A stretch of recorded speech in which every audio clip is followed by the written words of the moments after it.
Abonnez-vous sur votre chaîne OSR Monde et activez la cloche pour ne rater aucune de nos prochaines vidéos. ñi nga xamante ne nii dañu blessé ci xeex bi nga xam ñu ngi koy xeex di jaale ñi nga xamante ni ñoom ñoo si ñàkk seen bakkan au nom de la patrie di ñaan yàlla mu yërëm leen te xaral leen àjjana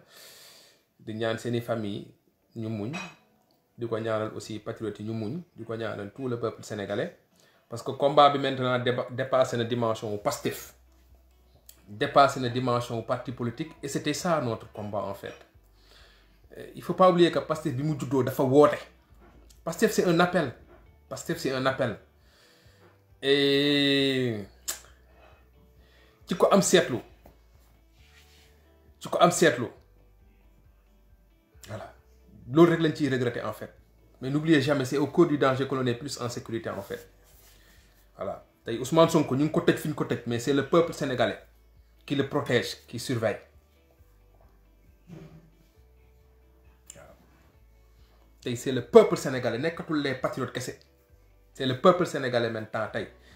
moom mooy surveiller je me demande même entre Ousmane Sonko ak Macky Sall kan moo nekk prison mais Ousmane Sonko place am du foofu encore une fois te dinañ ko génnee Macky Sall gis nga boo bëggee ñu génne Ousmane Sonko génnee bu nooy ci yow la dépendre wallahi azim Ousmane Sonko dinañ ko génnee force Macky Sall laay waxam Ousmane Sonko boo ko génnewul dinañ ko génnee force boo ñu ko delloo dinañ ko jël gunge ko mu ñibbi boo ñu ko delloowul dinañ ñëw récupérer ko force pare ñëw récupérer si la xam nga boo koy wax gars yi dañuy naan c'est pas possible gars yi dañuy naan mënul nekk mais Macky Sall xam na ne mën na nekk Antoine Félix Diome bi génn démb di dof-doflu xam na ne mën na nekk je vous le dis yéen les responsables de l'APR dofu leen jine jàpp leen xam ngeen bu baax fi peuple bi jëm ak yéen dofu leen jine jàpp leen xam ngeen bu baax fi Macky jëm ak yéen te foofu laay commencer sur les responsables de l'APR nervi yi rey sénégalais yi yéen a leen recruter damay dégg gaa naan kilifa diine nañ wax ak nervi yi diw na wax ak nervi yi kenn du wax ak nervi yi nervi yi képp ku ñu laal sa mbokk xamal ne waa APR ñoo leen fay ñoom ñoo gis ay image nervi yu dugg ci oto dugg biir siège u APR alalu APR ñooy jël alalu Sénégal di ko fay nervi yi ku mënul jot ci nervi yi jàppal ci parce que ñoom rek ñoo leen mën a téye parce que ñoom ñoo leen di fay boo embauché nit yaa koy licencier franchement pour cette fois-ci li ñu mën mooy peut-être kilifa yi ñu ne leen nañu arrêté lii mais gis nga pesum kanam borom moo koy fajal boppam je vous le dis gis nga waa Kër Massar mun ngeen fajal nervi yi mun ngeen fajal gis nga nervi yi ils sont à Dakar moo tax man je ne comprends pas souvent patriotes yi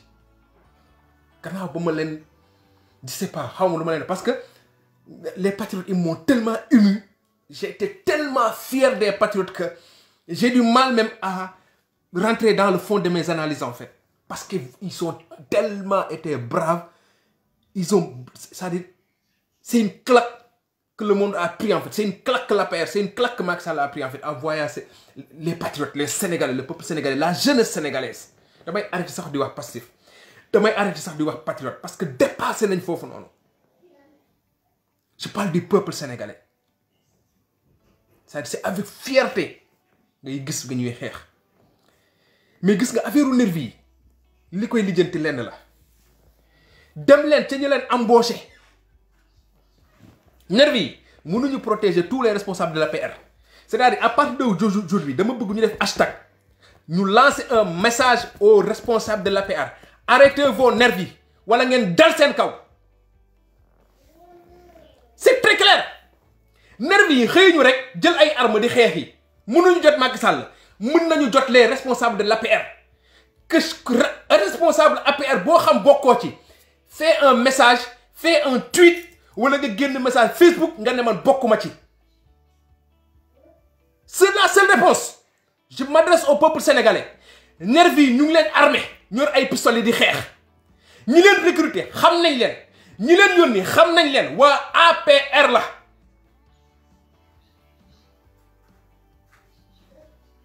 c'est-à-dire ñoom gënuñu stratégique c'est pas stratégique nervi yi mënuñu nekk ci këru APR bu nekk lançons un appel benn hashtag ci réseaux sociaux yi responsable APR yi qui se sentent pas concernés ci affaire nervi yi ñu wane seen bopp comme que ci wanewul je m'adresse au peuple sénégalais yi xeex je m'adresse aux combattants sur les terrains feesal leen réseaux sociaux yi ngeen wax waa APR benn message bu leer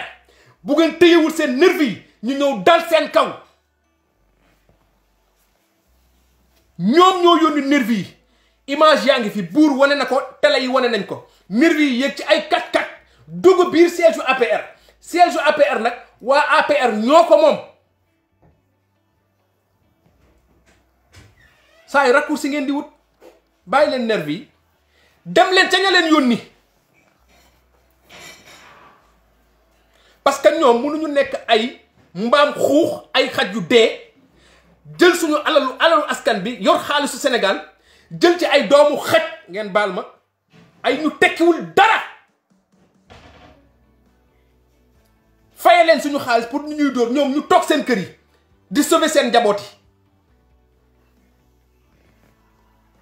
parce qu'il faut jamais oublier que ces jeunes-là yi ñuy dóor ils se battent pour le peuple ils se battent pour la liberté donc je le répète dugal leen ci combat bi le combat des nervis c'est un combat contre les responsables de l'APR yi leen recruter nervi boo ko fayul xaalis du xeex ñu ngi nëbbatuwuñ sax parce que gis nervi yi liñ leen may dafa bari groupe lañ def mënu leen jot mais am na ñu ngeen mën a jot mooy ñi leen recruter que les responsables de l'APR nañu dégager seen responsabilité nervi bu fi laal nit say mbokk man de bu ma déggee ne sama mbokk nit bu ma nee nervi bii moo def lii du ma ne sama mbokk bu ngeen ràññee ne nervi bii laal nañ diw ngeen xam ne laal nañ diw dem leen seeti responsable APR bi leen gën a jege ngeen exiger ko ay compte parce que ñoom ñëw leen recruter loolu rek mooy mun a tax ñu génnee nervi yi bu ñu songee sénégalais yi songu leen les responsables je parle pas de militants de l'APR je parle des responsables de l'APR nervi bu fi songati benn sénégalais groupe yi ñuy song kuñ ci song bàyyi leen nervi yi dem leen ci responsable APR yi ngeen xam ngeen dugg seen kër yi ngeen fëyu parce que Macky mi ngi koy gis RTS mi ngi koy gis télé yi ñu ngi koy gis TFM mi ngi koy gis télé Youssou Ndour mi ngi koy gis ñépp a ngi koy gis nëbbatuwuñu policiers yi jàkkaarloog ñoom di leen gis kenn waxul ku ñu ci gaañ àndal ak say mbokk ngeen dem ci benn responsable APR ngeen fëyu partagé leen lii mu leer ku fi nervi gaañ na nga ànd ak say mbokk ànd ak patriote ànd ak les responsables ngeen dem ci responsable APR ngeen fëyu réew mi kenn moomu ko looloo koy faj parce que nervi yi fayuñu seen bopp te wane nañ fi ñu dëkk ñoom ñoo dem dugg biir siège u APR nëbbatuwuñu kon leer na waa APR ñoo leen recruter ku fi ay nervi laal sa mbokk àndal ak say mbokk ngeen dem seeti un responsable de l'APR ngeen fëyu loolay wax ji ngeen fëyu ak fu mu mënti nekk képp koo xam nervi yi dañ la menacer demal ci responsable APR bi la gën a jege nga menacer ko nervi yi mënuñu nekk Sénégal partout waa Tëngéej bu nervi yi laalee seen doom dem leen ci responsable waa Tëngéej APR yu Tëngéej ji parce que ñoom ñoo leen fay waa Diamaguène noonu waa feneen ak feneen noonu parce que ñoom ñoo leen fay nëbbatuwul image yi ñu ngi fi ñoom ñooy ay lâches c'est des lâches da ngeen ne woon peuple du jóg da ngeen ne woon yéen a am doole génn leen ngeen di yónni ay nervi ba pare nag toje suñu xaalis di ko fayee ay nervi génn leen vous les gens de l'APR là les Mame Mbaye Niang là 2012 yéen a ngi woon ci mbedd bi génn leen bu ngeen di génn ñu leen di ci fay gis naa démb ñu wane benn image Macky Sall da doon kii ay duuli kese la Macky puqat la tapet la ragal la ñi muwul génn ay feni kese la ils sont toujours dans la manipulation parce que dañu wegguñu askan bi pour ñoom nax askan bi rek ay duuli kese ay vidéo fii ay Macky dem na di xool la situation ay dul la Macky ñemewul sax génn néegam bay génn palais bi naan mu ngi xool li xew ci biti amul fit bi sax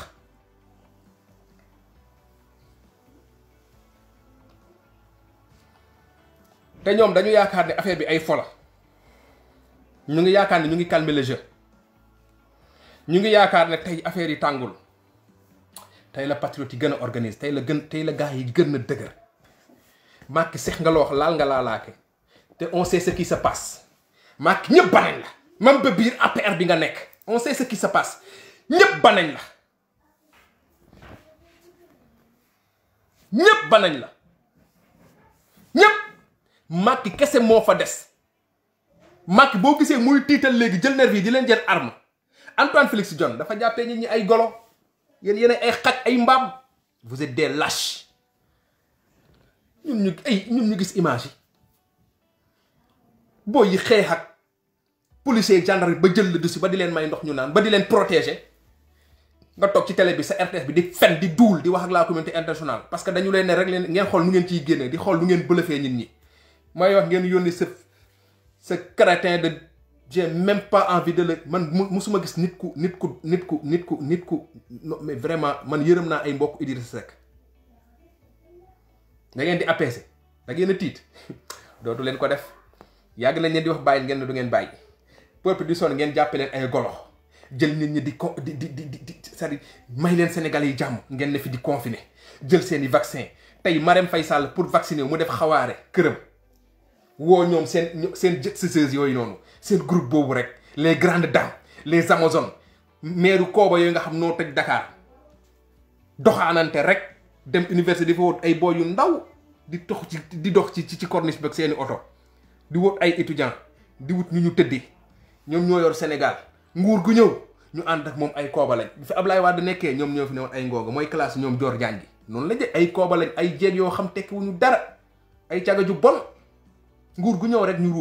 ruube nañ Marème Faye Sall ak jabar ji Macky Sall sax ñoom ñoo ko doon may gel waaw yow Marème Faye Sall ñoom Dior Diagne ñoo la wër ñoom ñoo doon may Macky Sall ay gel nga xam ko nag lu ñuy def lu ne pour ruube la nekk ak yow yeneen ñoom ñoo nekk Sénégal de nguur gu ñëw ñu ànd ak moom ngay gis nii Macky buy daanu duñ ko fa fekk ñu ngi xool nu ñu lijjantee seen dëbës comme gis nañ ñëw riire ci Sonko ñu ngi dañ xool sax nu ñu dugalanteeg Sonko noonu la ñuy def dañuy ruube rek ngeen jàpp Sénégal yi di leen foowe comprendre ngeen nag ñun bi ñuy live di sonn ñun patriotes yi bi ñuy jàpp Ousmane Sonko di liggéey ci projet bi c'était pas pour nous c'était pour ça c'était que pour le peuple ñëw dem récupérer li mu moom aujourd'hui le peuple sénégalais a l'occasion de régler benn problème pour le Sénégal mais pour l'Afrique parce que lenn am na quelle que soit l'issue de cette situation là Macky moom mënatul gouverner Sénégal man je connais aucun investisseur sérieux qui ose dans une situation pareille avec un crétin boo xam son peuple daf ko bàyyi kilifa diine yi bàyyi ko nit jël di investir alalam Sénégal Macky il est foutu te même les intérêts étrangers ils sont pas là pour Macky Sall ils sont là pour leur propre intérêt parce que il faut jamais oublier une chose mooy que y a des gens qui ont des intérêts sur Macky Sall am na ñoo xam ils ont des intérêts sur Babacar Diop ils ont des intérêts sur Ousmane Sonko c'est-à-dire entreprise mu ne ay intérêts étrangers yi fu ne la ñuy féete mais je veux dire que intérêt étranger ñoom bu leen leere ne kii il est lâché par son peuple ñoom dañuy bàyyi Macky parce que muy français di chinois di turc di marocain ils en ont rien à foutre de Macky Sall lijjantiwuñ sax Macky Sall Macky comptewul sax seeni intérêt rek moo fa ne s'ils sentent que leurs intérêts sont menacés ils vont protéger leurs intérêts ce qui est tout à fait normal ça veut dire que Macky il se retrouve dans une situation boo xam il se retrouve seul te li ñuy ruuma nag armée bi réunion xaw ma lan avec l'état-major armée bu Sénégal Macky mënul muusaka waade xolal surtout ba situation bi mu toll nii ba armée bu Sénégal bi defal ko la sale boulot jamais de la vie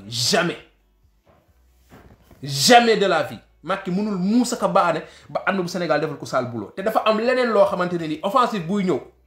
sama gars yéen waa APR Macky Sall wax leen ko du ci dal parce que nañ ko wax te dee gis nga les gendarmes yi ngeen gis ni ak policiers yi ils vont pas se défoncer. C'est pas que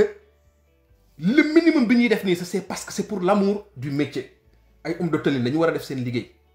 mais dara neexu leen ci li ñuy def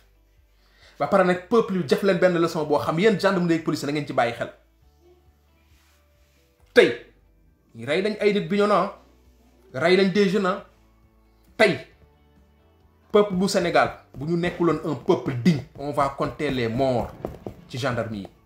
lu mu dee on va compter une dizaine de morts ci gendarmerie yi ne woon Médina on va compter une dizaine de morts ci gendarmerie yi ne woon Ouakam mais le peuple a été digne, a pris de la hauteur te loolu il faut le mesurer à sa juste valeur yéen gendarmerie ak police yi ñu protéger leen aar leen ba pare dem wuti ndox di leen jox comprenez-le Macky jaru ko Macky jaru ko yéen a moom seen bopp yéen a moom seen xol bu ñu leen nee pointé leen ñoo leen pointé mais kenn du ñëw jàkkaarloo ne leen xeexee leen nii viser leen fii wala dóor leen fii loolu yéen a ko moomal seen bopp. am ngeen occasion pour féete ci askan bi bu ñu leen yónnee dem leen mais nañ ngeen koy defee kenn du leen ko defloo soyez avec le peuple parce que le peuple vous a donné benn signal bu fort la leen peuple bi jox te gis nga ndaw yi def loolu amul kenn ku toog naa ne sur le plan stratégique bu ngeen demee ci police yi faites ceci faites cela kenn waxu leen ko moo tax yàlla buy yàq day mel ni koy def yàlla buy defar day mel ni koy yàq ces jeunes là en posant ces actes là ils se rendaient même pas compte qu'ils sont en train ñu ngi def benn affaire bu révolutionnaire ces jeunes de Ouakam ces jeunes de Médina en se comportant ainsi avec les hommes de tenue ils se rendaient même pas compte que ñoom ils sont en train de ñoom ces images là dans 100 ans 200 ans dinañ koy seetaan yéen ñi ko def vous êtes entrés dans l'histoire parce que seen sët dinañ ko seetaan ngeen ñëw tëye policiers yi accordaat leen c'est un tournant décisif dans cette lutte là te bi ngeen koy def moo tax yàlla bi ngeen koy def xam peut-être jëlu leen sax conscience peut-être par patriotisme def ngeen ko mais ci impact bi muy am ci combat bi par rapport à l'état d'esprit de la police et de la gendarmerie c'est un impact psychologique boo xamante ne ni ça va jouer parce que c'est un signal fort qu'on lance à nos forces de l'ordre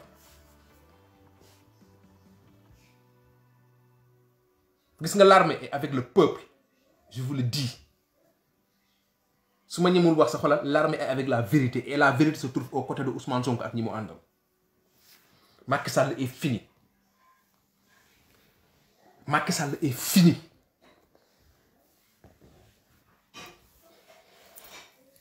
ñaari option la am ñaari option bàyyi Ousmane Sonko ñu dar ko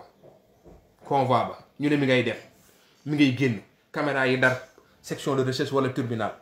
ñu ne mi ngay génn mu génn ak basin bu weex bi yéeg ci oto bi tàllal loxo ñu ne ñu ngi koy yóbbu këram kenn du xaj Dakar damay ragal sa balaa moo yëg këram Macky Sall boo ko ne ko boo jegee sa kër boo sangoo julli jàpp ba pare nga ñëw jël pale bi yaa ko moom yaay borom option boobu fi am de àdduna yëpp dar ko ñépp dar ko ñu ne mi ngay dellu këram ñii di jooy ñii di rey xol yi Macky li ne suñu xol yi il faut que ñu génnee ko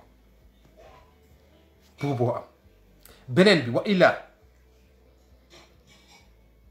si vous prenez le risque wala bu leen seytaane pese wala bu ngeen dof-dofloo bu leen jinne pese ba ngeen ne Sonko mandat nii wala nangam wala téye ko bu jour boobaa gisuma luy téye nit ñi duñu yegg si palais Macky te képp koy toog ay Mahmoud Saleh yooyu paa yu ñàkk fayda yooyu duul rek ak ñooñu la wër naan la wëy force nii kërëb ay booy bii nii booy xaw ma lan Félix Diome bii nga xam amul fit mi ngi toog keroog di wax moom nga xam xaw ma fan la ko joor dugal waaw joor nga xam wër na ba daj moom mu ñëw dal ci nga xam moom bu jëlee boppam bi dugal ko sax bopp bi dugg ñooñ ji lay wax noonu mënuñ ci dara gis nga le peuple bés boo xefee ba affaire bi déchaîné wu gis nga li xew Kër Massar xam ngeen ko li ma leen di wax gis nga guérilla bi am bés bu ngeen dof-dofloo ba affaire bi def nii wala gis nga waa APR vous avez intérêt ngeen tempérer cette situation là wallahi azim man je ne me l'imagine même pas bu en fait Macky dama ko yéene lu ne mais j'ai même pas envie que ça arrive parce que je sais que y aura des dégâts et du moom kese bu ma leeroon que ne gars yi bu ñu yegg ci Macky rek la ñuy def coppet ñu summi ko ba mu set teg ko biir place de l'indépendance ku ñëw coppate Sénégalais bu ne ñëw mos su ma leeroon na noonu lay demee ma ne noonu la mais gis nga jour bi muy jàpp xaw ma lundi lay doon xaw ma suba lay doon xaw ma mardi xaw ma mercredi mais yéen waa APR ay sénégalais ngeen ñu ñëpp ay sénégalais lañ ba ngeen bëggee réew mi du APR moom moo fal Macky Sall sénégalais yi ñoo fal Macky Sall te gis nga cette situation là bu ngeen forcé ànd ak Macky parce que du APR en réalité man j'en sais quelque chose c'est un groupe dans l'APR c'est un groupe dans Benno Bokk Yaakaar qui pense maîtriser alors qu'ils ne maîtrisent absolument rien du tout qui n'ont rien compris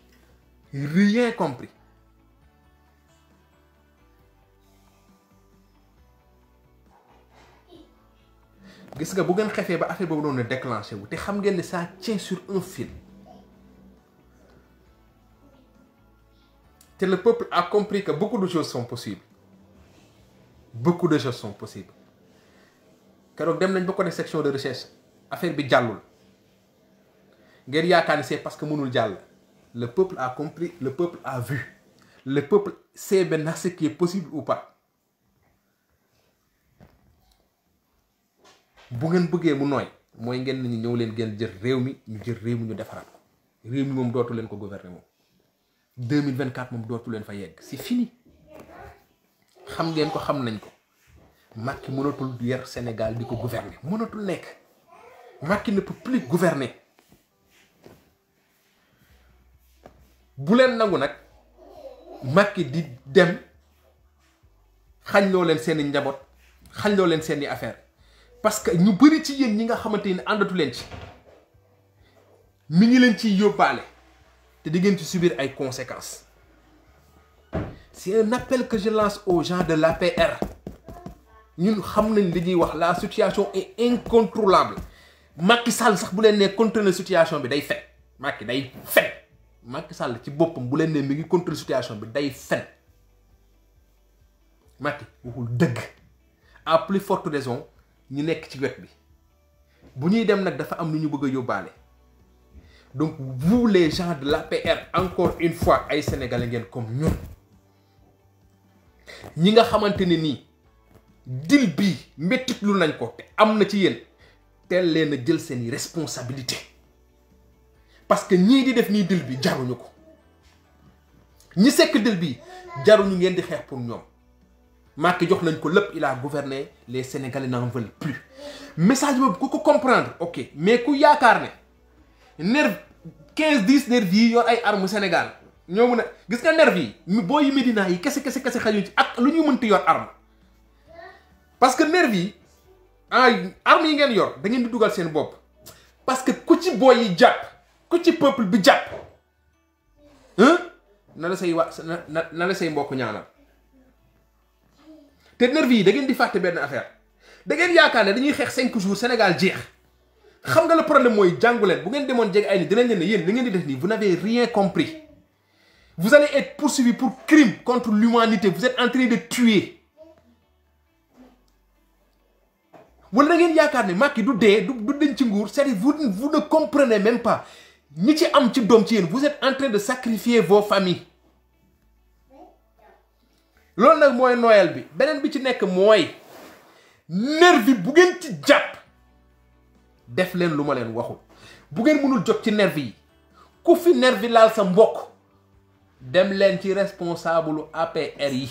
ñoom ñoo leen di financer ñoom leen di fay xaalis ñoom ñoo leen di jox arme pour ñu rey sénégalais yi pour ñu noot sénégalais yi te bu ngeen yaakaaree ne foule bi arme moo leen di kii nervi yi bés bu leen foule bi songee bu ngeen amee chance di ngeen ci gaañ kenn wala ngeen def jëye ci kenn te jour bi ñu leen di fekk biir APR boobu noonu xam ngeen da ngeen xamul yéen nervi yi mooy bu fekkente ne peuple bi mën na dem ba jege section de recherche ngeen mën ci def jàngat gars yi mën nañu yegg si ba si siège APR bi léegi nag gis nga yéen nervi yi quelque soit li ñu leen di fay bu ngeen jàppee ne Macky Sall jaral na leen seen bakkan continuer leen mais fi Sénégal jëm ku nekk xam ne fan la kilifa yi wax nañ kenn deful kilifa yi jël nañ seeni responsabilité donc ñun jeunesse bi nañu jël suñu responsabilité kenn amatul lu mu lay ku xeexul ko Ousmane Sonko sax xeex ngir dignité wu kilifa diine yi parce que Macky dafa wekk seeni worma Macky daf leen ñàkkal fayda parce que nit kàddoom rek la am suñu kilifa diine yi seeni kàddu rek la ñu am man yuuxu naa fi pour ñu wax waaye wax nañ am nañ ci ay preuve Macky dafa jël yéen murid yi bu leen ko sëñ bi waxul bu leen ko waxul Macky dafa jël kàddu xalif général des mourides nga xam mooy jëmbal sëñ Touba dafa mel ne sëriñ Touba daf ko ñaan mu bañ kon dépassé na combat wu Ousmane Sonko tey vous avez l'obligation de réhabiliter la parole de ces hommes religieux képp kuy murid képp kuy tijaan képp koo xamante ne nii weg nga kilifa diine yi tey on a la lourde responsabilité de réhabiliter seen kàddu parce que Macky daf ko suwee dëggu xeex bi li ñuy naan mat na parce que Macky dafa laal xeex yu bari Macky am na problème ak patriote ak Ousmane Sonko am na problème yi ak société civile bi muy ay Guy Marius Sagna ñeneen ñi Macky am na problème ak sénégalais yi parce que daf leen toroxal léegi nag Macky am na problème ak taalibe yi parce que li mu def loolu la dafa jël seen kàddu mu sànni ko ci suuf joggati ko mu xañe ko def ko nii faalewuma leen la leen wax li ma neex laay def ci Sénégal maanaam maa moom Sénégal réew mi nag léegi kenn mënatu fee way bii réew mim réew Bamba ko moom réew mi Bamba mooy ki ko moom mim réew Hadj Malick moo ko moom mim réew Hadj Malick ay ki ko moom ñoom Baye Niass moomoon ko moom ci benn fànn nangoo moom dëkk bi bàyyi politique ñuy doxal respecté yenn yi Macky ñëw ne leen jox ngeen ma cëru président ma nekk président nekk sax seen kilifa quelque part du ma yem foofu léegi yéen ñii seen kàddu yii lépp laay jël sànni si suuf joggati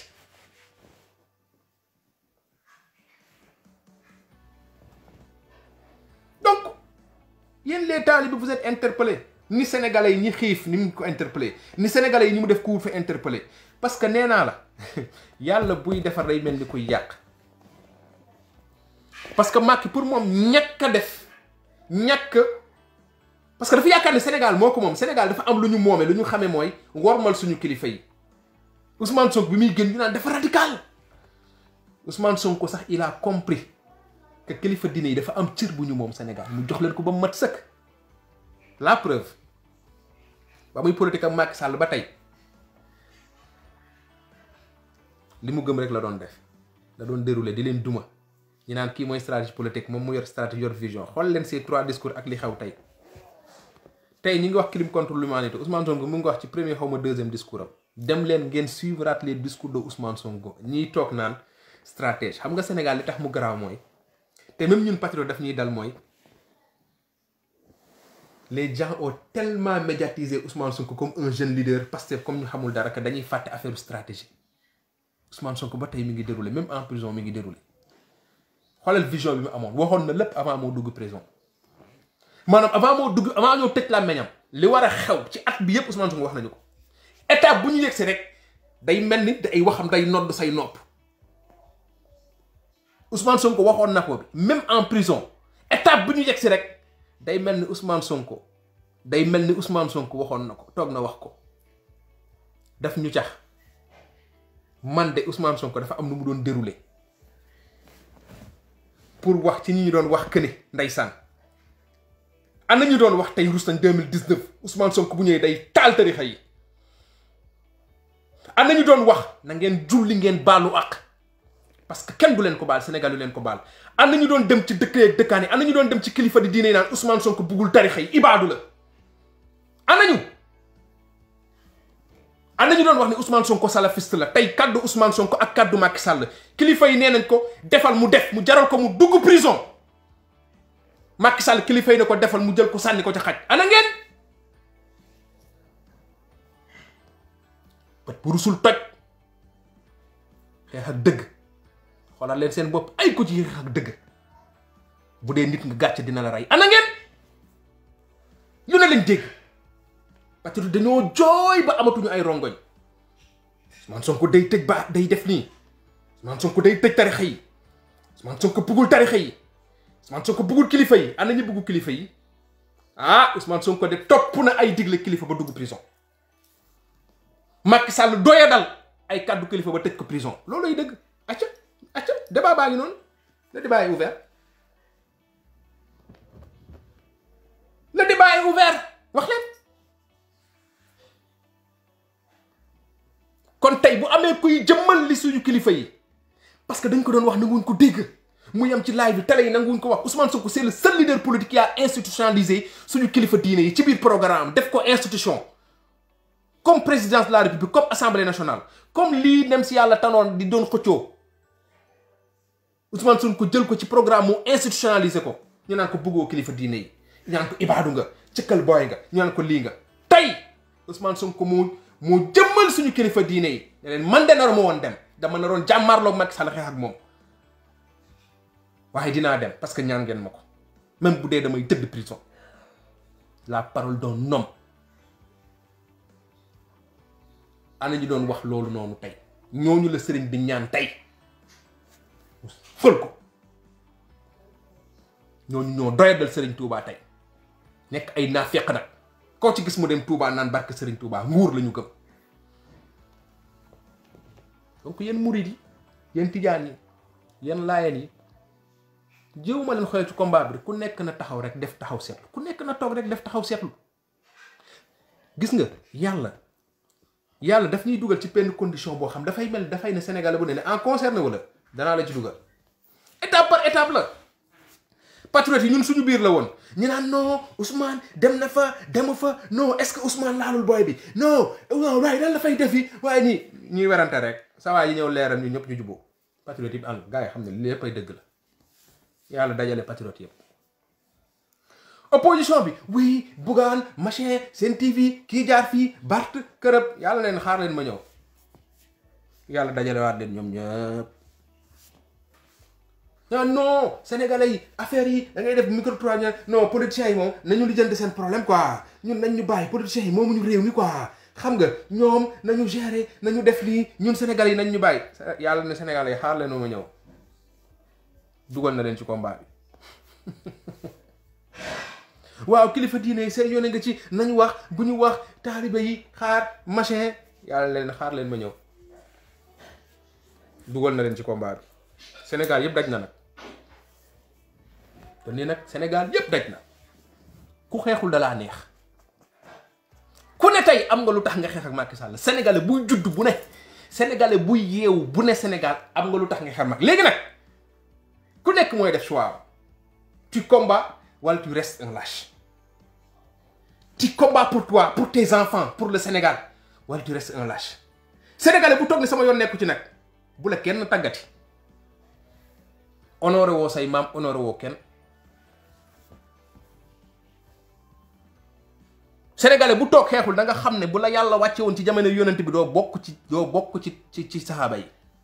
fa lañ toll sénégalais bu ne tey Macky def na lu war a tax nga xeex gannaaw bu ñu nee liberté ñu ne affaire Macky Guy Marius Sagna la ñu ne affaire vote bi mu concerné sénégalais yépp ñu ne affaire Barthélémy Dias la affaire kii la affaire politiciens yi la nag yàlla dajale na lépp problème mu Sénégal yépp yàlla dajale na ko def ko ci Macky Sall ne leen léegi ak Sénégal yi jël leen seen responsable parce que yàlla nag buy alak askan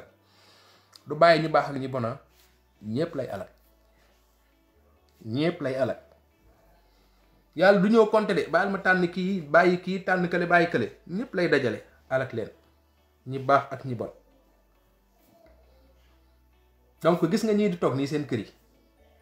wala ñu ko jàppee ni ci live bi jàpp ne man duma kii su ma demee dañ may rey nit toog dee nit toog na di reporter match dee nit toog na di live dee nit dox na ba dee li la war a dal nga dem marche mu dal la nga ñàkk dem marche mu dal la astama nag ci foo xam sàcc woo fa di fi wala ban ngërëmal yàlla nga ciy am ak fierté pour dire que bokk naa ci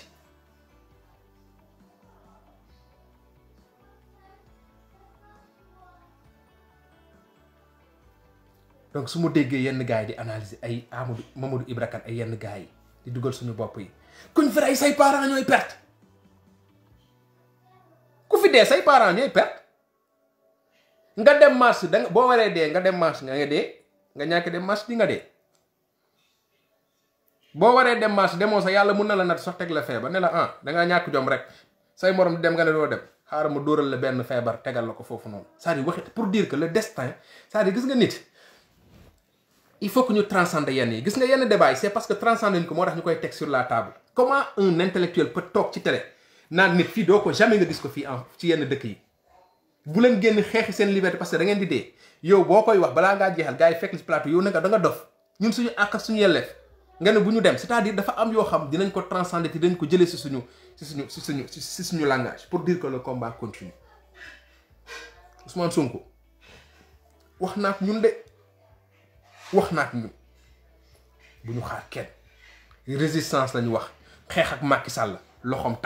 takk na newoon na ko Macky man boo jëflanteeg man sa loxo dina takk cette fois-ci da ngay takk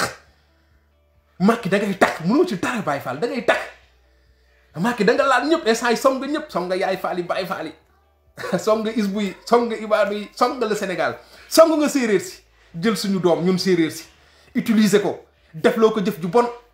dem bi ñoo ne di rëy doomu jolaay dem tey Kolda say mbokku Halpulaar ngay faat tey da nga dajal Sénégal yëpp la jéppi tey yàlla dala nattu même ci fibre ethnique boobu nga doon joué sax Halpulaar nii di si jéem a dee Sénégalais yi transcendé parce que en réalité Macky gars yi dañuy naan Macky jaar na fii jaar na fële il a été pauvre il a fait le tourisme il connaît le Sénégal mais gis nga nit mun Macky il fait que actionner gis nga fas boo ko jëloon lekk jox ko ba mu suur nga koy làbbale muy dugg ci ay dëkk ak dëkk bu yegsee aussi du tax mu xam ci dara c'est-à-dire effort la bu mu def rek mais dara desul fii dañ ñu koy jaay Macky il a été ministre nii il a été député nii il a été fii il a été président de l'Assemblée il a été président il a un CV. Dior Diagne avocat la fu mu jëlee fu mu nekkee avocat na ko gars yi dem lijjanti ji nu mu def ba doon avocat fu mu jëlee ay diplôme fu mu jàngee ba jot ci mais Macky Sall buñ ñu ko defalee benn gain boo xam c'est un héros Macky xamul Sénégal Macky xamul Sénégal ah. Macky bu ma déggee Abdou Mbow naan Macky le CV de Macky il est comme ça CV boo xam Ablaye Wade moo la naan nii teg yëkkati comme nga yor sa doom rek yëkkati teg ko muy toog di tàccu naan man la Macky lu mu def ban mérite la am yow loo am ci àddina ñaqoo ko dañ la ko joxo Macky ba Fatick waaye jëluñ Macky fal ko de li ma wax ni waa Fatick xam nañ ko Macky bañ ko falee ministre la première chose bi mu def dajale waa Fatick Dakar ne leen falu leen ma Ablaye moom fal waa Fatick xam nañ li may wax xam ngeen ma yéen waa Fatick yéen a may déglu bu ngeen yëgul histoire boobu dem leen ngeen laajte ñi ko fekkee yéen def leen ne jour boobu noonu gars yu bëri dañu mer maa ngi koy fàttaliku boobu maa ngi université man dama jàngee Fatick loolu tax ma def nii ak Fatick xam Fatick mu ne leen falu leen ma Ablaye Wade moo ma fal loolu la wax waa Fatick ay fen li ma leen lu leer laa lay wax ça veut dire beaucoup de choses ci la ko waa Fatick fekk si ànd ak moom ci ngor ànd ak moom ci dëgg ànd ak moom ci lu nañu jox ko dem leen Fatick bu ngeen buggee xam kuy Macky Sall ak li muy naan Fatick titre foncier la bu ngeen yeggee Fatick bu ñu leen nee fii capitale régionale la dëkk la région la du ngeen ko da ngeen dina non munul nekk Fatick c'est un gros village mu jël Fatick ay toroxal leen doyodal leen ci ni muy comporté woo parce que Sine du comporté woo nu Macky Sall du comporté woo tey da ngay dem Fatick nga ne yenn Fatick waaye boo leen ne Macky Sine la duñ la ko wax ci kaw de mais buñ la wooyee ci pët day leen ne kii du Sine yenn Fatick waaye dëgg boo leen wooyee ci pët nga ne leen waaye gan gi Sine kii du Sine parce que yorul jikko Sine te leer na ma ne boo demoon Matam nga ne leen neddoo ko bandoo ñu ne kii kay bokkul suñu bos kii xamul fu mu jóge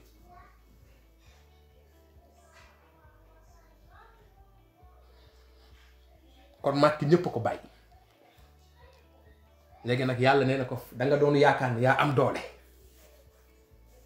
def sa parrainage baax na baaxul nga ne pousse leen allez mateele changer constitution bi dóor mu dem Sénégalais yi toog rek nga confiner heure bu la neex def couvre-feu def la neex c'est-à-dire Macky yow lu la neex nga def ngay def rek gars yi naan c'est un stratège seytaane yi télé yi journaliste yi c'est un fin politicien je vais réduire le poche à sa plus simple expression ñu ne c'est un fin politicien ñu koy seetaan rek Macky di bàpp rek naan fojun te fajaja di dem rek jël Sénégal yëpp def leen ay toor moo tax bu ñu nee Macky xamul sénégalais yi je te jure Macky xamul sénégalais yi Macky xamul sénégalais yi parce que sénégalais yi en réalité moo tax yàlla toog nañ fi lu ne lu tax sénégalais yi di jóg lu tax sénégalais yi di def lii lu tax sénégalais yi di def laa moo tax Ousmane Sonko mooy visionnaire kenn du Sonko lijjanti na lépp ba pare ñoo toog ci wetu Macky Sall bàyyi ko sénégalais jël Macky Sall daf ko prisonnier Macky Sall il est prisonnier de lui-même Sonko il est tranquille parce que mu tax Sonko simple Sonko préparé na boppam ci combat bi même rey bi ñu rey ko nii préparé na problème bi mooy ñoom lu ñu mënti def Sonko ray ak tëj ak def lu ne dinañ jàmmaaloog askan bi Sonko moom liggéey na li mu war a liggéey léegi dem na toog yenn politiciens yi nag am na ñoo xam ñu ngi cëppi rek waaye loolu dinañ ko lijjanti après mais Sonko non Sonko du nit kenn du suñu waa ji les patriotes nañuy sant yàlla ba mu ñu indilee Sonko booy ànd ak moom nooy gën a avancer ak waa ji mu lay gën a yéem en termes d'intelligence Sonko dafa ne rën ci biir section de recherche commandant bi ñëw toog ko ne ko présente-toi mu ne ko tëy xool ko commandant bi sëgg nii la ko def fixé commandant bi sëgg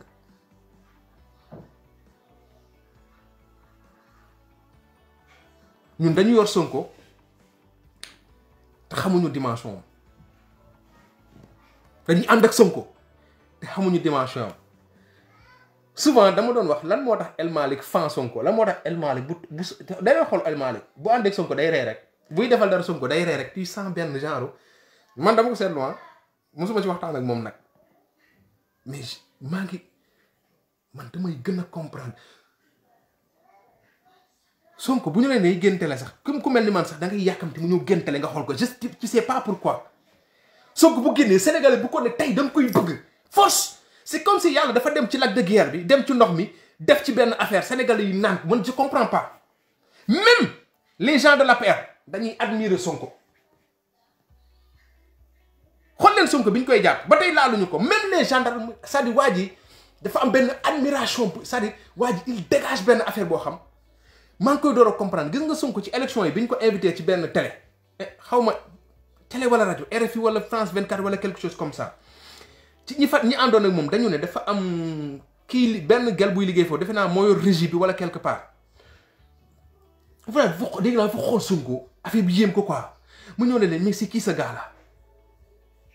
gars ne ko Sonko mu ne c'est xaw ma kan la de mais il est imposant et puis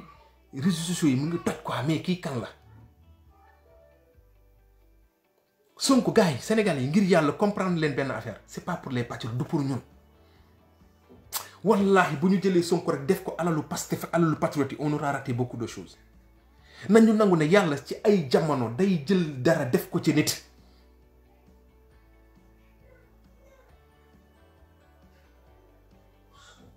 nit ñi dañuy toog di dox naan waa ji dafa am problème mu jigéen waa ji dafa bëgg jigéen dafa am benn patriote boo xamante ne nii dañ doon waxtaan Sonko dafa doon fréquenter benn milieu boo xam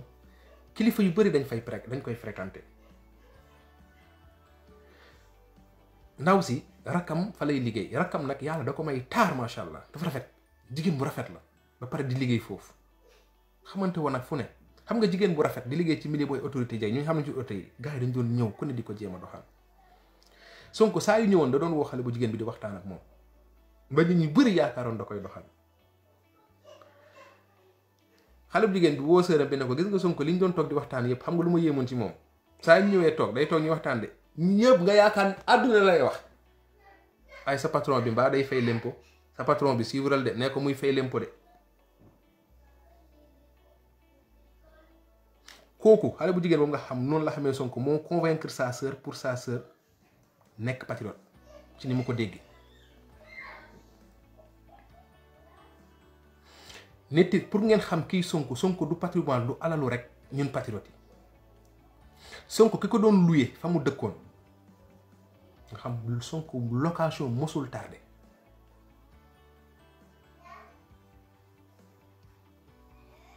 location mosul tardé Sonko bi mu demee ba am promotion impôt et domaine alalam yokk lu bëreem yokk waa ji mooy wax de waa ji daf ma ne gis nga Issa waxuma la rek diine ji ne ci waa ji njub bi ne ci moom ak dëggu bi ne ci moom. Africa 24 la woon télé bi sànq mu ne ma waa ji dama jékki ci un jour mu ñëw toog di ma fay si location mu ñëw yëkkati ne ma am fay ma location bi am leneen lu mu yëkkati teg ko ci ma ne ko lii nag mu ne ma man de sama am yokku na ndax ba ma amutee doole dafa am noo doxalanteeg man ci location bi mosoo ko yokk te xam naa ne la ma doon fay xëy na mënoon nga ma fay loolu ko ëpp comme am bi yokku na lii maa ko ci teg yokk location yokkal boppam location parce que nee na yàlla may na ko wërsëg. vous comprenez dimension bi gain bi nekk kookoy Sonko du pour patriote yi Sonko moo juddu Sénégal am bac plus 4 yàlla suturaal ko mu réussir concours bi gën a prestigieux Sénégal doon fay ko alal bu bari ba ma avant moo dugg ci kii doon dawal Mercedes yu tooy yàlla may ko mu nekk gain bu jantal góoru yàlla boo xam mu namul dara am alal am xaalis nekk sportif yàlla may ko xel may ko xalaat may ko làmmiñ bu neex may ko fit mu munoon a def lu ne mu nekk inspecteur des impôts mu munoon doon impôt et dama ñëw toog tranquille mu ñëw xool affaire bu doxul mu ne Ablaye Wade fii il faut que ñu def fi impôt et domaine bii mu ne ko il faut mu am syndicat parce que ni muy doxee nii du noonu Ablaye na ko syndicat impôt et domaine secteur bi gën a stratégique ci administration bu Sénégal foofu nga xam alalu Sénégal yëpp fa lay jógee suufu Sénégal yëpp ñoo ko yor non Ablaye mu ne ko dinañ ko teg de mu ne ko syndicat bi danaa ko teg de Sonko moomu lañu Macky Sall denc Macky Sall moomu moo denc Sonko bi ma leen di wax nii Sonko ne ko syndicat bi moom danañ ko teg fii Ablaye na ko non secteur bi dafa stratégique du ci dal mu ne ko dana ci dal wallaahi dana ci dal Sonko 2005 mu ne dëj syndicat impôt et domaine inspecteur des impôts yi ñu gis fii ñuy fen yépp foofu la leen fekk ñu ko tey teg ko gaa yi ne ko jël ko yaa ko moom mu téye ko di ko doxal 2005 2006 2007 2008 2009 2012 5 ans mu ne ko dajjet ne gaa yi jël leen gaa yi ne ko déet du ci dal sëñ bi foo jëm mu ne leen xeex naa ba ñu teg ko def naa sama mandat damay bàyyi keneen jël àdduna noonu lay doxe yaa ne ko déet du ci dal mu ne leen noonu lay demee de xool leen suñu syndicat yi Momar Ndao ba ma juddoo ba tey moom moo yor Ascosep dem wut na ay bureau ba Sénégal yëpp fees Macky Sall ne ko kaay ma àll benn pantere nga def fi sa bureau Momar Ndao Ascosep chaque jour nag suñu journaliste il se permet ñu invité ko mu toog di kaasal Macky Sall te yow Ascosep Sénégal y a des paradoxes yoo xamante ne nii on ne comprend même pas te sénégalais boo taxawul mu ne la dama am xel jaayal affaire intellectuelle làq la tubaab yor cigarette am ak caféem di naan teg la ay tànkam di loolu journal loolu ay Sénégal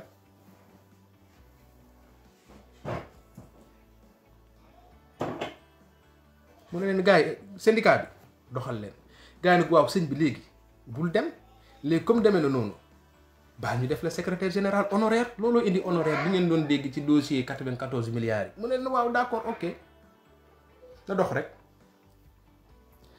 yemul foofu de Sonko bi Macky Sall tëj Sonko bi ñuy bëgg a tilimal ñoom impôt et domaine ñi fay liggéeyee nga xam ay ñu ci bëri borom alal lañ namuñu dara bu leen neexee réew ba dof ñu ne dañuy bind li ñuy charte de la déontologie bu DGD charte de la déontologie mooy lépp lu jëm ci wàllu baax ñu bind ko tëralin bi ñuy doxe bi ñu war a doxee ñoom ñu tànn ko ne ko def ko lu tax ñu tànn ko waaw ñun ñëpp bu ñu dajaloo woon nekk mbooloo ñu ne timis jot na kuy jiite ka ñuy tànn ki gën a jàng ñun ñëpp bu ñu dajale woon dalal suñu alal bu ko dénkaane kuñ koy dénk ki ñu jàpp ne moo gën a jub ñu ne ko yow yaa koy bind moo ko bind ñun ko weddi de koo koy Sonko bi ñu tëj bi ñuy ne mooy yeeyaay moom la ñuy toroxal. Sonko dugg impôt et domaine 2003 nekk vérificateur général foog ñu des foofu pour ñi naan Sonko affaire u alal maanaam Sonko relation ak alal ñu ko doon wooyee braqueur de banque man la leen du braqueur de banque ba di daa dugg ci banque bi raxas ko ba mu set jëlaat xaalis bi delloo ko ci affaire yi tëj ko jël caabi ji denc ko joxaat Sénégalais yi ñëw mu jox leen ko.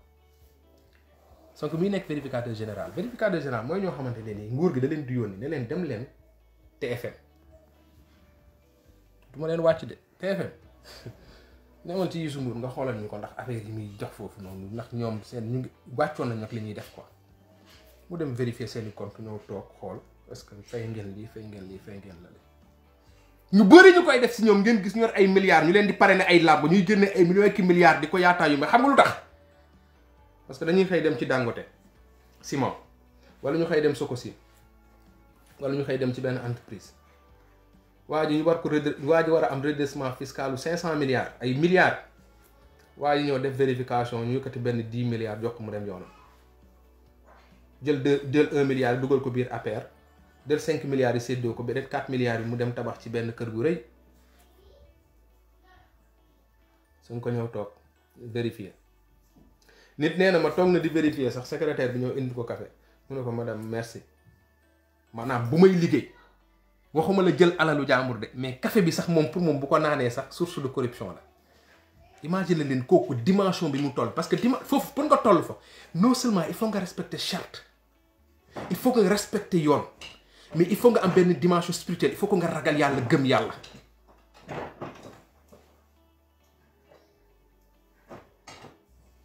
mu ne ko soxna si café bi de macha allah café xam nga dafa ne 50 francs sax mosuma ko laal café laa la wax nga jox la ko nga ne non grave waaw yal na ma Sonko déglu waaye toog prison di ma déglu ñun ñoo lay waxal li yaa ko def bëggul ñu koy wax.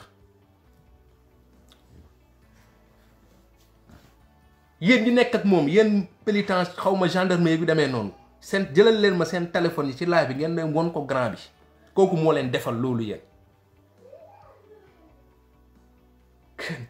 wallaay Sonko bu ñu seetaanee ba Macky Sall faagaagal ko man de dootuma xaj Sénégal wallahi lazim barke rasulillahi man xam naa ne man mënuma xam loolu yëpp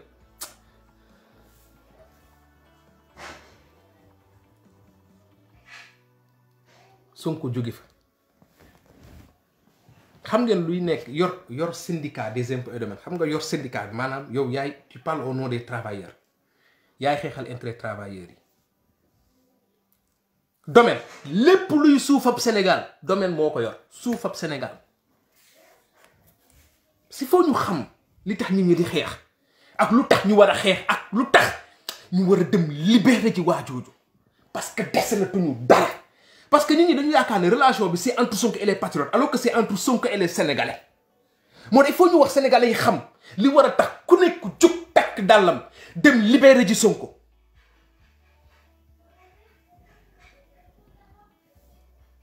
il faut que ñu xam ko li tax nit ñi di jooy li tax nit ñi di dee c'est pas pour Pastef am na ñuy jooy di dee amuñ sax carte membre Pastef am na ñu naan patriote lañ xamuñ sax siège Pastef fan la nekk c'est le gars c'est vrai que c'est un projet mais j'imagine pas ce projet-là sans Ousmane Sonko je suis désolé mais c'est comme ça c'est vrai que c'est un projet mais j'imagine pas le projet de Pastef sans Ousmane Sonko je ne l'accepte pas et je ne me l'imagine pas en tout cas du loolu loo xam jëf-jëfu nit la ñun ñuy dund ñun sénégalais yi nekk ay góor yàlla nekk ay bañkat nekk ay yaay faal nekk ay bañkat sant Njaay Jóob Jéen Badji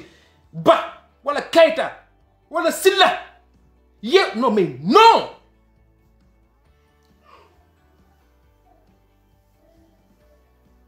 domaine fa la suufab Sénégal nekk waa ji def ci 15 ans génn ne leen benn kër laa am ba ma koy jeexal fay xaw naa dee benn kër nga yor syndicat des impôts et domaines de 2005 en 2012 nga am benn terrain gars yi Sénégal imagine leen fañ koy joxee xam nga sax DG ak ministre dañuy dem fañ koy joxe dem wuti yow yaa fa toog nekk yor syndicat bi am benn kër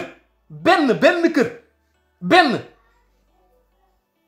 Sonko yaayam fa mu dëkk ay HLM la ay HLM ba tey ay HLM la man pare kay fay këram yàggul loolu mu ngi fi tege journaliste bu mu neex nga jël sa caméra nga dem wane ko état moom domaine képp ku fa am suuf état xam na la loolu ñuy acte de droit réel képp ku am suuf sa tur suuf day am carte d'identité comme sénégalais bu ne ni mu amee carte d'identité Ousmane Sonko suuf bu muy mënti am na carte d'identité mu ne leen lu ngeen gis kookoy moom mu toog fa ñu koy joxee te amu ko amoon force de pression parce que moo yor syndicat bi am unanimité ñëpp déggal ko te mu am benn kër Sénégal tabax këram ci kaw mu def fa daara xale yi di fa jàng alxuraan bëggul ñu koy wax loolay dëgg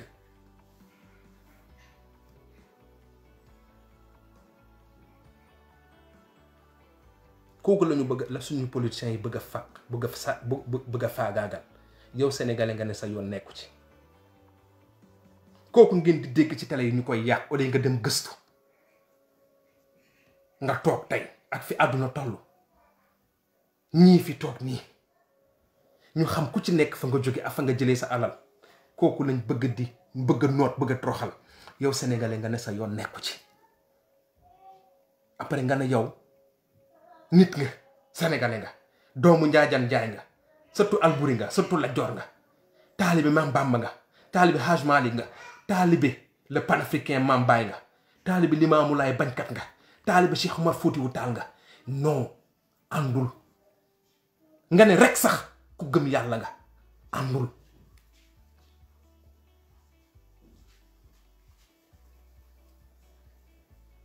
kookoy Ousmane Sonko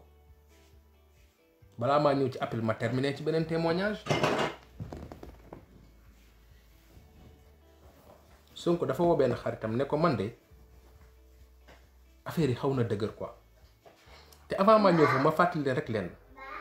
que ne Sonko pouponnière bu Kaolack ba yoonu yàlla ji moom mooy fay location bi chaque weer li muy jëlee assemblée leneen Sonko la mu diggoon les femmes transformatrices de Casamance ba tey xaalis boobu noonu nga xam chaque weer mu jox leen ko moom mooy li jóge ci alalam mi assemblée may def crochet foofu pour ñu naan lu tax mu dem salon de massage bi parce que assemblée mën na ko fayal Sonko du loolu rek la bañ assemblée Sonko lépp luy privilège parce que les gens ne sont pas sincères il faut que ñuy wax malheureusement fi lañ ko mën a waxee parce que nit ñi duñ ko wax ci télé yi duñ ko wax soit lijjanti wuñ ko xamuñu ko wala bëgguñu ko xam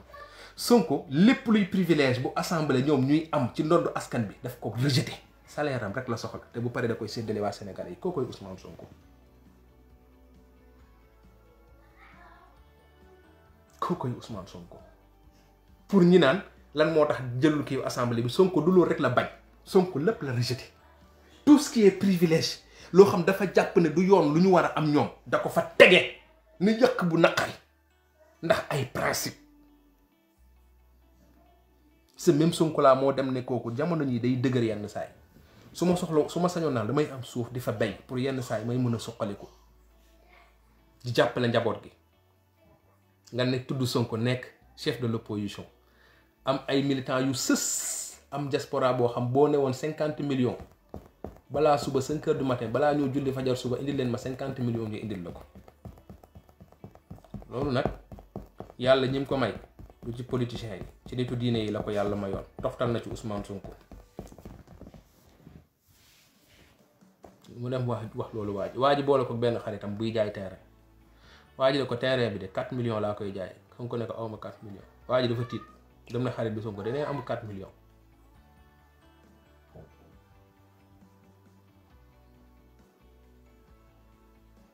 ba pare ñu bëgg a seetaan tey 4 millions 4 millions xam da ko bàyyi ndax ngoram d'abord jiineem ak yaram ak ay principam mais pour le Sénégal ñun jeunesse bi ñu am nit ku mel noonu yàlla tànnal ñu ko mu nekk suñu kanam ba def la ñuy def nii ñu bëgg a seetaan ku mel ni Macky Sall ku mel ni Abdou Mbow ku mel ni Aliou Sall ku mel ni Bassirou Gueye ku mel ni Moustapha Niass ay Miru Ñing ay Moustapha Diakhaté ñun ñu war a ñàkk fayda ñu seen nouvelle génération là au nom de jeunesse quoi ñu bëgg ko sacrifier soo koy aller même plus loin rey leen ma mais le projet est là parce que Sonko bi muy dem nii di ko gars yi di jàpp bi muy dem bu ngeen dégloo discours am bi xamoon na ne mën nañ ko téye ça veut dire que le mec wan nañu ne je suis xam na ne ci loxo gars yi lu ne mën na ko ci dal et pourtant dem na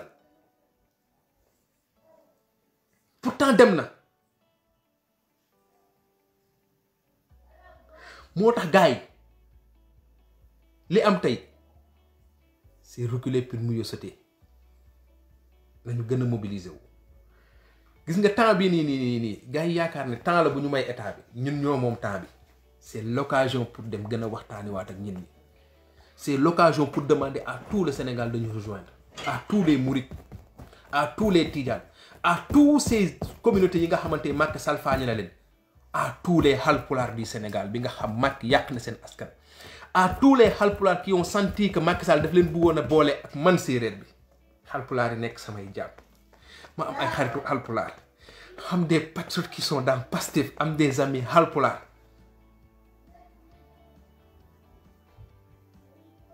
loolu yéen halpulaar yéen a ko war a lijjanti yéen jolaay ak halpulaar yi benn ngeen bu leen nangu Macky Sall boole leen jar ko affaire bi yeggul foofu du problème mu halpulaar ak joolaa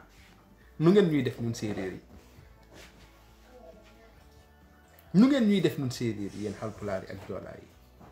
joolaa yi ce combat là ne le prenez pas pour affaire u joolaa parce que man je suis engagé je suis un séeréer je connais des halpulaar yu ma gën a engagé yu Ousmane Sonko jaral ñu dee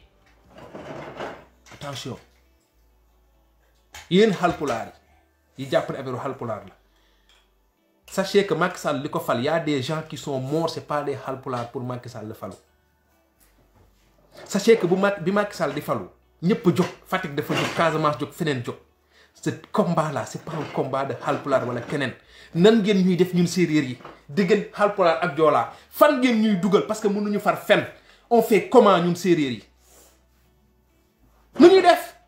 bu ma tourné gis joolaa yi sama jaam bi ma tourné gis halpulaar ne sama joolaa yi nan ngeen may def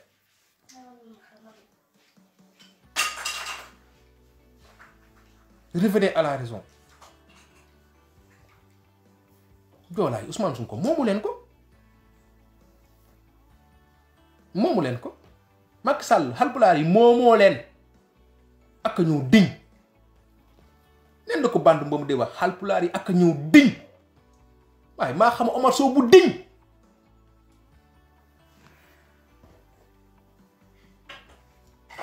maa am ay xaritu sant Diallo Ba kan yu diñ ay góor dëgg ay jullit ay bañkat aka maa leen xam maa xam ñu sant Sall ñu diñ ñu bëgg Sénégal waaw joolaa bii sëy ak séeréer bi nag halpulaar bii sëy ak olof bi nag joolaa bii sëy ak halpulaar bi nan ngeen di def seeni doom ñu ngeen di def seeni doom ndax Macky Sall mi jël doomam jox ko alal bu dul jeex ndax Marème Faye Sall ndax Moustapha Niasse yeewu leen ndax Ousmane Sonko lu ngeen di wax seeni doom il faut arrêter ce débat là na ñun ñi revenir à la raison te gis nga sa débat là ku ko taal Sénégal yàlla rëbb na la te du sotti ku koy layami Sénégal yàlla rëbb na la Ali Diop nee na je suis pulaar Ousmane Sonko moo dee ci xolam am na ay joolaa yoo xam Macky Sall moo dee seen xol c'est comme ça am na ay joolaa xëy na boo duggoon ci biir nervi yi fekk ci joolaa séeréer halpulaar donc le débat ne se situe pas à ce niveau ce qui fait la valeur d'un homme c'est pas ça même ci diine c'est pas ça. faut qu'on arrête ce débat là te duñ ci dugg moo tax la liste là bi ñu génn def ko exprès def ay turu c'est-à-dire gis nga loolu du parce que gis nga tey cette nouvelle génération bi ngeen ko jotee ni yow Moustapha Niasse yéen Idrissa Seck yow Macky Sall c'est une génération boo xam 2.0 la gars yi seen bopp yi dafa baax dañu gëm liberté dañu gëm ne affaire de moyen la te mënatuñ leen nax gis nga bi ngeen di jël suñu yaay suñu maam di leen naxee ay piis di leen naxee ay ceeb dem ci àll bi togg ay mbana ceeb comme temps PS yooyu jeex na booy ay made sense lañ gars yi xoolal dañuy use seen mind du jàll. lundi di ngeen libéré gars yi ñu wax maa lundi ngeen libéré Ousmane Sonko par force c'est le mot d'ordre. Lundi on libère Ousmane Sonko par force. Mardi au plus tard Macky Sall démissionne. On libère Ousmane Sonko Macky day démissionné. Loolu mooy le mot d'ordre. Wax ju yegg nag dof moo ko moom fi mu toll nii ñëpp wax nañ kilifa yeeg ñëpp wax nañ donc gars yi foofu la nekk temps bi ngeen am nii bu leen yaakaar ne ñoom ñoo am temps ñoom dañuy ci nen la ñu toog parce que xamuñu lan mooy ñëw lu yeex mooy xew temps la pour ngeen préparer xool lan moo dox ci stratégie bi lan ngeen war a defaraat fan ngeen war a jaar te xam ngeen fi ngeen war a laal mu métti foofu ngeen di dem laal encore une fois pour les nervis bu ngeen jotul ci nervis yi dem leen ci responsable APR yi nga xam ñooy défendre ngeen fëyu ci ñoom ku ñu fi gaañ sa mbokk dem leen fëyu ci responsable APR yi bu ñu bëggee loolu jeex nañu leen wax ñu arrêté ñoom ñoo leen fay jox leen alal jox leen ay armes bu ñu yoree ay pistolet war a yor ay dara waa APR responsable APR ñu ngi dëkk ci quartier yi dëkk ci kër yi ngeen dem fëyu ci ñoom loolooy dëgg nervi yi ñu ngi fanaan di gaare seeni oto biir siège u APR nëbbatuwuñu moomuñu Sénégal bu ngeen mënul jot ci nervi yi ngeen responsable APR bu fiy taxaw di défendre affaire bi ku ñu fi laal nervi yi laal sa mbokk wala ngeen xam nervi yi ku ñu jàpp yenu leen ko ki ñu gaañ ngeen yenn ko yóbbu ko ci kër waa APR bi fëyu ba pare exiger mu génnee xaalis ngeen dem faj ko looluy dëgg loolu rek a leen mën a arrêté bu ngeen mënul jot ci nervi yi dëgg ngeen dem ci responsable APR yi leen fay dugal leen ci dëkk bi ñuy dóor nit ñi ba pare ñoom ñu toog seen kër yi ak seen i njaboot loolu du jàll noonu ngeen koy fajee bu ñu laalee sénégalais yi ngeen dem ñoom responsable waa APR yi ñoom ñëpp dëkkuñ ci benn quartier ñoom ñëpp amuñu armée bu toog seen kër yi di leen xaar yéen a dëkk ak ñoom ci koñ yi nañu respecté sénégalais yi loolooy dindi affaire u mbër yi looloo koy faj jarul ngeen di dem ba siège APR allez voir les responsables te APR ngeen exiger leen ñu wax mbër yi ñu arrêté te mbër yi bu ñu leen gisatee d'ici lundi bu bal bi tàkkee lundi vous allez le regretter si c'est la solution PSD xaw ma Diop xaw ma lan c'est la solution ils n'ont qu'à dire à ces crétins de mbër ñu arrêté parce que ñoom ñoo leen di recruter ñëpp xam nañ ñu leen di recruter nañu leen wax ñu arrêté bu ñu mënul jot ci mbër yi nag ñu dem ci ñoom ñi nga xam ñoom ñoo leen di fay loolooy dëgg. voilà yemale live bi œil pour œil dent pour dent nañ ñu rey ñun ñëpp waaw Sénégalais yëpp dee si seen loxo yi ñu dem suuli leen ñoom wala ñu may Sénégalais yi jàmm ñu dégager Macky Sall le Sénégal sans Macky Sall se portera bien loolooy dëgg. voilà le combat continue restons focus s'il y a des gens qui sont capables de faire des actions ciblées nañ tam def ko ñi ko mënul xoolal nañu organiser wu fii lundi ngeen gën a defaraat seen bopp gën a waxtaanaat yéen patriotes nekk ci diaspora bi xam ngeen ni ngeen di def jarul dajaloo fii naan dañu dajale xaalis ku ci nekk xam nga benn patriote boo xam mun nga ko yónnee xaalis ci kenn du ko yëg nga ne ko lii moo tax ma yónnee la ko lee moo tax ma yónnee la ko waaw parce que yónnee xaalis kenn mënu ko tere kenn noonu aussi mun ngeen ci jàpp ci combat bi am na ñu nekk sur le terrain. waaw xam ngeen li ngeen def patriote yaa ngi Sénégal woo nit yónnee ko xaalis mu jàpp ci combat bi mën na am njëriñ ci ñu ko man te ce combat là on va le gagner il faut que ñu am conviction boobu noonu man amatuma ci sikki sàkka de waxuma pour baab kenn de dañ koy gagner Macky Sall quelle que soit la situation il a perdu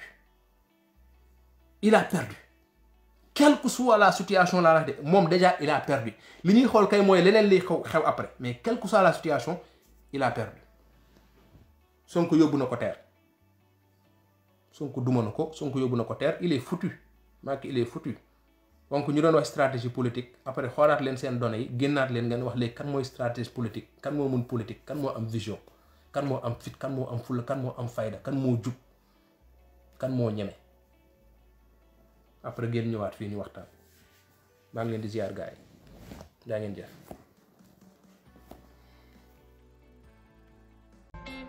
Abonnez-vous sur votre chaîne OSR Monde et activez la cloche pour ne rater aucune de nos prochaines vidéos.